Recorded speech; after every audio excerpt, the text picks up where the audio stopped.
What's up, guys? I wanted to make a video about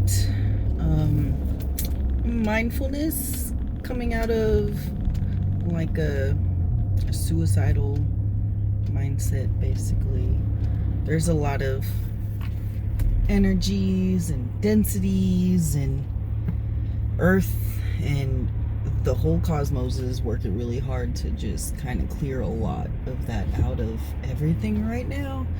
And I just feel like it's affecting so much of the collective. And, for the people that haven't already done their work, I got to start this journey 2 years ago. And the people who haven't started their journey are going to be dealing with a lot of those deep, just self-hateful thoughts. And I was able to come out of that mentality, and it has been amazing. Like, I totally have changed my inner voice, like 100%. Like, I used to literally,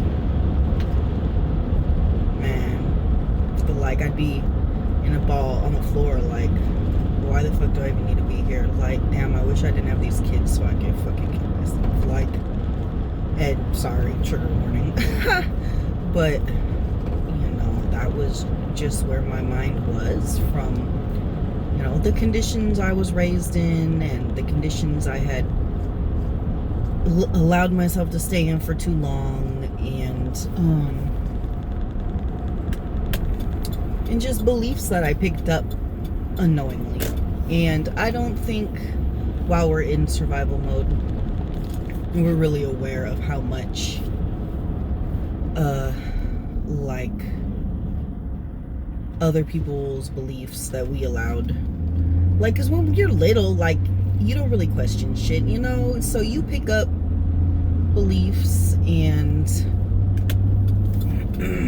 views and perspectives and so many things that just don't serve you. And it's so important to, like, go back and decide for yourself.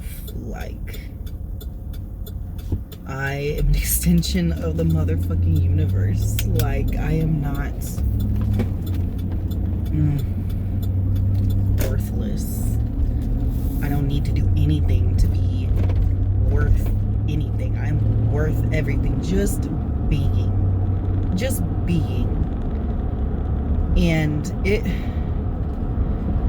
at first, changing your inner voice is a lot of work. I'm not gonna lie, it's a lot of work. But you just have to catch it.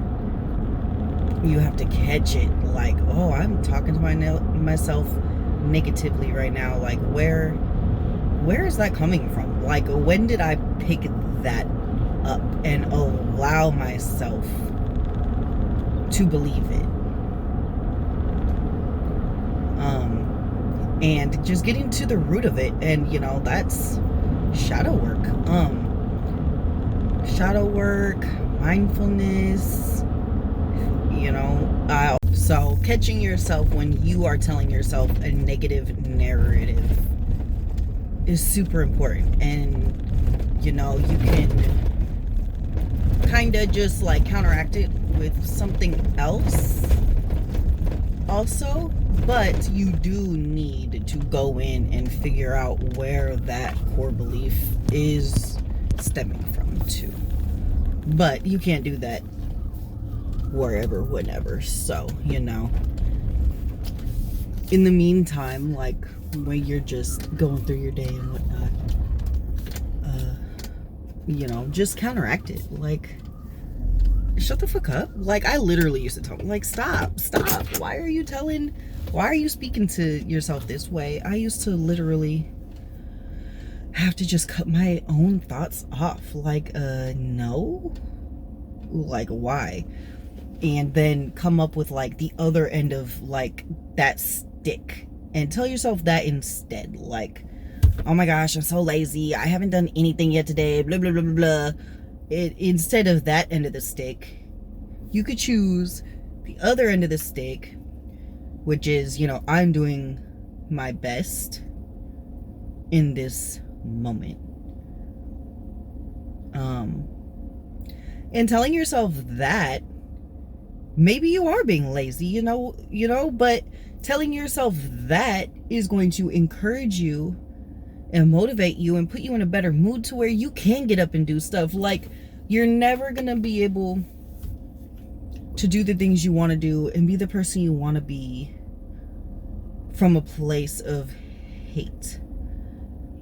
And I listened to a podcast. I think his name is the Mindfulness Mentor or something like that.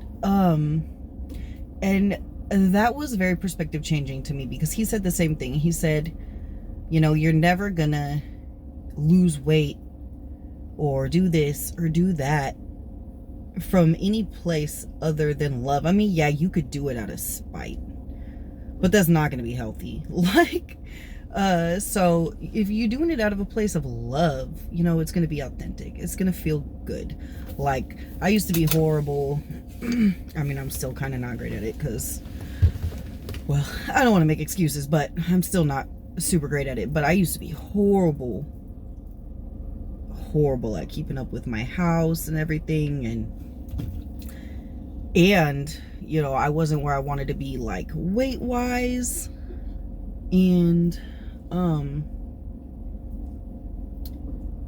like, when I started loving myself, like, that's when the game changed. Like, when I just decided, like, yeah, I'm gonna fucking love myself, like, where I'm at, like, here and now.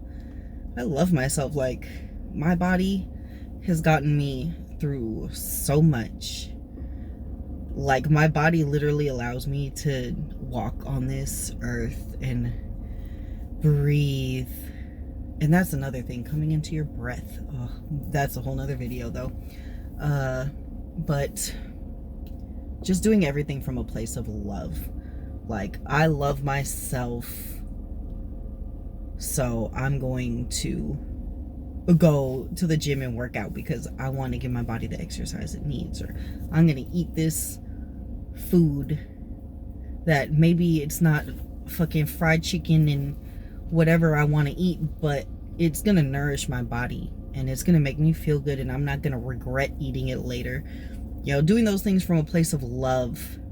And when you start choosing the perspective of love towards yourself, I think you'll be surprised, like, how rapidly your inner voice will change. The habits you choose will change. You'll stop just, like, I disassociated, like, my whole fucking life. And when you start to choose love, like, you stop doing that. You're like, why am I'm literally wasting time just trying to escape. Like, for what? Like, I could be doing something that makes me happy right now. Yeah, so, yeah, choose your inner voice. Like, I know that sounds crazy. Like, it's not really something you think about. Like, let me change the voice in my head. Like, you just kind of identify with the voice in your head. At first, you don't realize, like, that's not you. That's just your programmed beliefs, and you could actually go in and rewire those. And it's life-changing. Like, the moves I'm making now, I never would have even considered making back then. Like, I would have just curled up on a ball on the floor and been like, oh, why am I not good enough? Like, and not to mock my old self, like, it wasn't easy, but it's not having that voice is amazing. But yeah, I'm running out of room on my phone, so I guess this is gonna be it. If you want a part 2, let me know. Thanks for watching, guys.